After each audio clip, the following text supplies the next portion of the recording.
Hi நண்பர்களே, இது சிதன் diary. நான் எஸ்கே. பெங்களூர் முதல் வெற்றியை சொந்த மண்ணில் பதிவு செஞ்சுருக்கிறாங்க பஞ்சாபுக்கு எதிராக. இப்போ இந்த போட்டியில் நம்ம ரெண்டு விஷயம் முக்கியமாக பேச போகிறோம். ஒன்று என்ன அப்படின்னா, பஞ்சாப் ஜெயிக்கிறத கோட்டை விட்டுட்டாங்க அப்படிங்கிறதான் சொல்லணும். அதுக்கான ஒரு முக்கியமான பாயிண்ட்டை நான் கடைசியில் சொல்ல போகிறேன். இந்த விஷயத்தை நீங்கள் எந்த பேப்பர்லேயும் பார்த்துருக்க முடியாது, எந்த யூடியூப் சேனல்லையும் கேட்டிருக்க முடியாது. போட்டியை லைவாக பார்த்துருந்தால் மட்டுமே இதை உணர்ந்திருக்க முடியும். அந்த விஷயத்தை சொல்ல போகிறேன்.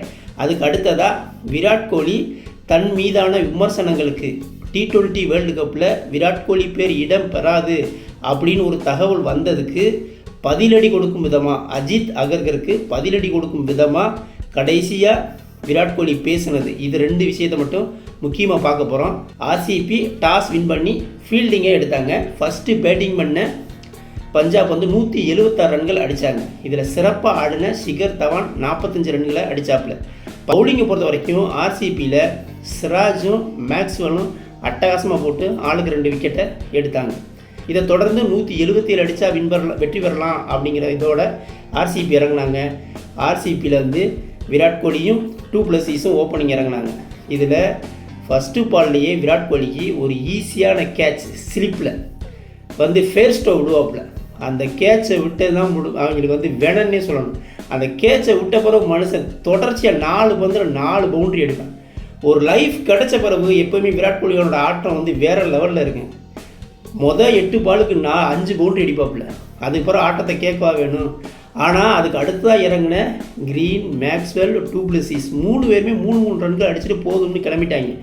ஒட்டுமொத்த பாரம் ஃபுல்லாக விராட் கோலி தலையில் இருந்துச்சு. ஆனால் தலைவன் அசரவே இல்லையே. ஆடின ஆட்டம் பார்த்தீங்கன்னா ஒவ்வொரு ஷாட்டும் கண்ணில் ஒத்திக்கிற மாதிரி இருந்துச்சு.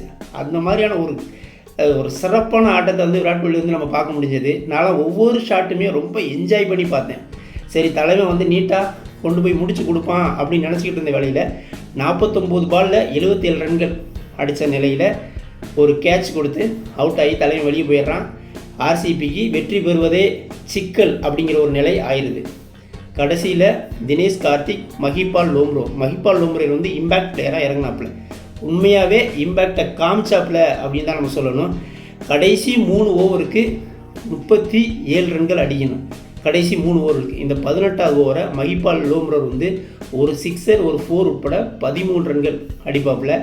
கடைசி 2 ஓவருக்கு 24 ரன்கள் அடிக்கணும். ஃபேஸ் பண்ணுறது தினேஷ் கார்த்திக். அந்த 19வது ஓவரில் ஒரு 6, ஒரு 4 உட்பட 12 ரன்கள் அடிப்பாப்புல தினேஷ் கார்த்திக். கடைசி ஓவரில் 10 ரன்கள் அடிக்கணும். ஃபஸ்ட்டு பாலே ஸ்கூப் ஷாட் மூலம் ஒரு 6 போடுவாப்புல தினேஷ் கார்த்திக்.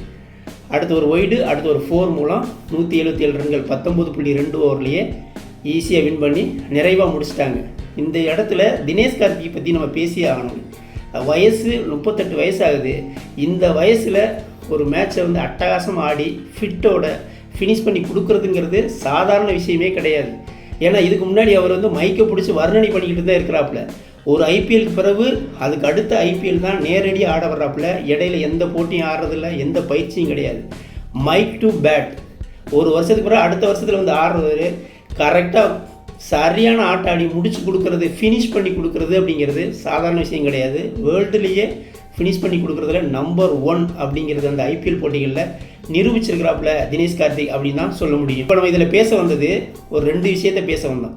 என்ன அப்படின்னா, பஞ்சாபுக்கு ஈஸியாக வின் பண்ண ஒரு வாய்ப்பை விட்டுட்டாங்கன்னா, கோட்டை விட்டுட்டாங்கன்னா சொல்லணும். என்ன அப்படின்னா, 18வது ஓவரில் தினேஷ் கார்த்திக்கு ஒரு ப்ளம்லேயே ஒரு எழுப்பி விழுந்துருங்க.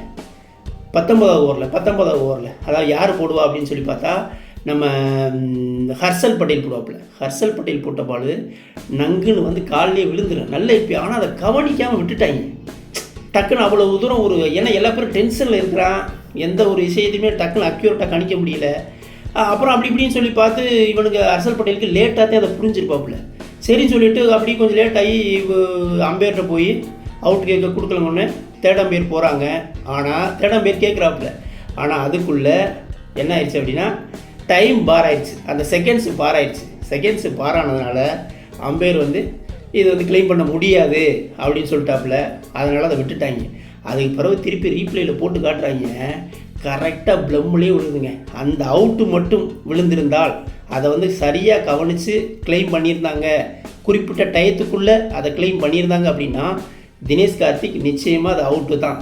தினேஷ் கார்த்திக் அவுட் ஆகியிருந்தால் நிச்சயமாக பெங்களூர் ஜெயிச்சிருக்க வாய்ப்பே கிடையாது. ஏன்னா நின்று அடித்து கொடுத்தது தினேஷ் கார்த்திக் தான், பின்னாடி ஆள் கிடையாது.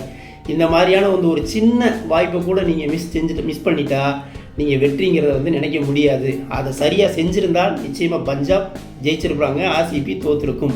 இது வந்து நம்ம பேச வேண்ட வந்த மெயினான விஷயம். ரெண்டாவது விஷயம் என்னென்னா விராட் கோலி விஷயம். விராட் கோலி வந்து மேன் ஆஃப் த மேட்ச், 49 பாலுக்கு 77 ரன்னு. அப்போது 2 விஷயத்தை மனுஷன் சொல்கிறாங்க. என்ன அப்படின்னா, ஏற்கனவே வந்து T20 வேர்ல்டு கப்பில் விராட் கோலி பேர் இடம் பெறாது அப்படிங்கிற ஒரு தகவலை பரப்பி விட்டாங்க. இதுக்கு மெயினான காரணம் செலெக்ஷன் கமிட்டி தலைவர் அஜித் அகர்கர் அப்படிங்கிற பேர் அடிபட்டுச்சு. இப்போ அவனுக்கு செருப்படி கொடுக்குற விதமாக கோலி பேசுனது என்ன அப்படின்னா, ஏன்னா இந்த T20 வேர்ல்டு கப்பில் T20 ஃபார்மேட் ஆஃப் கிரிக்கெட்டை வந்து விரிவுபடுத்துறதுக்கு, ஃபேமஸ் ஆக்குறதுக்கு என் பேரத்தையே நீங்கள் யூஸ் பண்ணுறீங்க அப்படிங்கிறது தெரியும். அதுக்கு ஏற்ற மாதிரி நான் ஃபிட்டாக தான் இருக்கேன், அதுக்கான தகுதி எலிஜிபிள்லாம் எனக்கு இருக்குது. அதுக்கு உதாரணம் தான் இந்த போட்டி, இந்த அதிரடி ஆட்டம் அப்படின்னு சொல்லி நல்ல சாணியை உருட்டி அஜித் அகர் மூஞ்சிலே சட்டார்னு அடிச்சிருக்கான் மனுஷன். அஜித் அகர்லாம் பார்த்து ஒரு நூலை போட்டு தொங்கிடணும் என்னைய கேட்டால். அந்த அளவுக்கான ஒரு ஆட்டம், அதை ஆடிட்டு தலைவன் கெத்தாக பேசியிருக்கான். அப்புறம் இன்னொரு பாயிண்ட் சொல்லியிருக்கிறான், நான் வந்து இந்திய அணிக்கு ஆடுறனோ இல்லை ஆர்சிபிக்கு ஆடுறனோ அது பிரச்சனை கிடையாது, எல்லோரும் என்னுடைய தனிப்பட்ட சாதனைகளை தான் மெயினாக பேசுகிறாங்க, நான் அதுக்காக ஆடுறதே கிடையாது. இந்திய அணியாக இருந்தாலும் சரி, ஆர்சிபி அணியாக இருந்தாலும் சரி, டீம் ஜெயிக்கணும், அதுக்கு என்னோட பங்களிப்பு அதிகமாக இருக்கணும், இதைத்தான் நான் மெயின் பண்ணி ஆடுவேன்.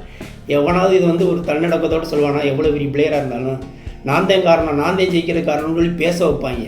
ஆனால் தலைவன் வேறு லெவல். இந்த ஆட்டத்தில் ஆடின ஆட்டம் இனிமேல் இவங்க பேசுவாங்க அப்படிங்கிற மாதிரி இருந்தது. தலைவன் ஆரஞ்சு கேப்பை வந்து கையில் வாங்கியிருக்கிறாப்புல. இன்னும் அடுத்தடுத்த போட்டிகள் இருக்குது, ஒவ்வொன்றா நம்ம சித்தன் டைரி சேனலில் அப்டேட் பண்ணுவோம். வீடியோ பிடிச்சிருந்தா லைக் கமெண்ட் பண்ணுங்கள், குறிப்பாக சப்ஸ்கிரைப் பண்ணுங்கள். நன்றி.